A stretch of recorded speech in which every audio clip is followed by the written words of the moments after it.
ಯಾರು ಎಲ್ಲ ಮೇಡಮ್ ಎಲ್ಲ ಪಬ್ಲಿಕ್ ತೊಂದರೆ ಆಗುತ್ತೆ ಮೇಡಮ್. ರಸ್ತೆ ಗುಂಡಿ ಕಾಣ್ತಾ ಇಲ್ಲ, ನೀರು ನಿಂತು. CM ಸರ್ ಇಲ್ಲ, ಯಾರು ಸರ್ ಇಲ್ಲ ಸರ್ ಮೇಡಮ್. ಈಗ ನಿಮ್ದು ಗಾಡಿ ಎಲ್ಲ ಸ್ಟಾಪ್ ಆದ್ರೆ ಹೆಂಗೆ ಸರ್ ಮಳೆಗೆ? ಏನು ಮಾಡೋದು ಸರ್, ದೊಡ್ಡವರು ಹೇಳಿ ಸರ್, ನಮ್ದು ಏನು ಮಾಡ್ಬೇಕು, ಬಡವರು ಹೊಟ್ಟೆ ಪಾಡು ಮಾಡಬೇಕು. ಮಳೆ ಬಂದಾಗ ಇಲ್ಲಿ ಹೀಗೇನಾ ಯಾವಾಗ ಇವುಗಳೇ ಮೇಡಮ್. ಎಷ್ಟು ತೊಂದರೆ ಆಗ್ತಿದೆ ಅಂತ? ಭಾಳ ತೊಂದರೆ ಮೇಡಮ್.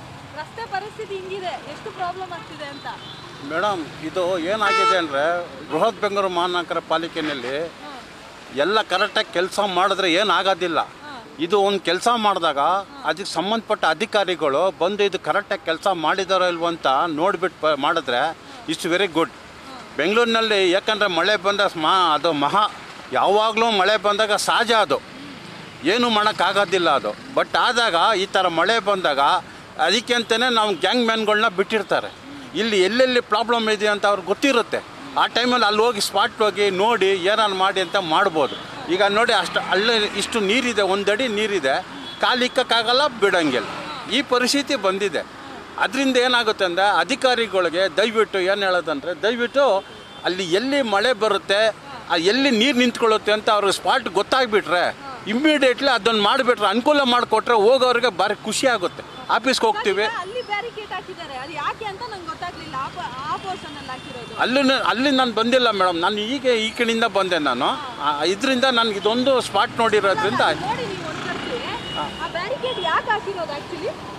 ಮೇಡಮ್ ಯಾಕೆ ಹಾಕಿದ್ದಾರೆ ಅಂದರೆ ಇಲ್ಲಿ ಗುಂಡಿಗಳು ನೋಡಿ ಯಾವ ಥರ ಇದೆ, ಗುಂಡಿ ಯಾವ ಥರ.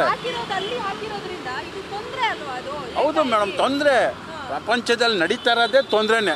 ಯಾರು ಕರೆಕ್ಟಾಗಿ ಕೆಲಸ ಇದು ಮಾಡೋಕ್ಕಾಗ್ತಾ ಇಲ್ಲ.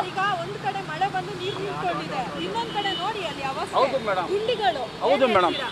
ಮೇಡಮ್ ಇದು ಬೆಂಗಳೂರಿನಲ್ಲಿ ತುಂಬ ಗುಂಡಿ ಬಿದ್ದಿದೆ ಮೇಡಮ್. ಒಂದು ಮಾತು ಹೇಳ್ತೀನಿ, ಮಳೆ ಬರ್ತದೆ ಅಂತ ಅವ್ರಿಗೆ ಗೊತ್ತಿದೆಯಲ್ವಾ, ಮಳೆ ಬರ್ತದೆ ಅಂತ ಗೊತ್ತಿದ ಮೇಲೆ ಅದಕ್ಕೆ ಏನು ಅನುಕೂಲ ಇದು 1 ದಿನ 2 ದಿನದ ಗುಂಡಿ ಅಲ್ಲ, ಇದು ಪ್ರತಿದಿನ ಗುಂಡಿ ಬಿದ್ದಿರುತ್ತೆ ಮಳೆ ಬಂದಾಗ. ಅದಕ್ಕೆ ಅಂತ ಈಗೇನೋ ಮೊನ್ನೆ ಏನೋ ಉಸ್ತುವಾರಿ ಅವರು ಹೇಳಿದ್ದಾರೆ, ಎಲ್ಲ ದಿನಕ್ಕೆ 1000 ಗುಂಡಿ ಮುಚ್ತೀನಿ ಅಂತ ಹೇಳಿದ್ದಾರೆ. ದಯವಿಟ್ಟು ಅದನ್ನು ಮಾಡಿಕೊಟ್ರೆ ನಾವು 2 ಕೈ ಎತ್ತಿ ಮುಗಿತೀವಿ ಮೇಡಮ್, 2 ಕೈ ಎತ್ತಿ ಮುಗಿತೀವಿ.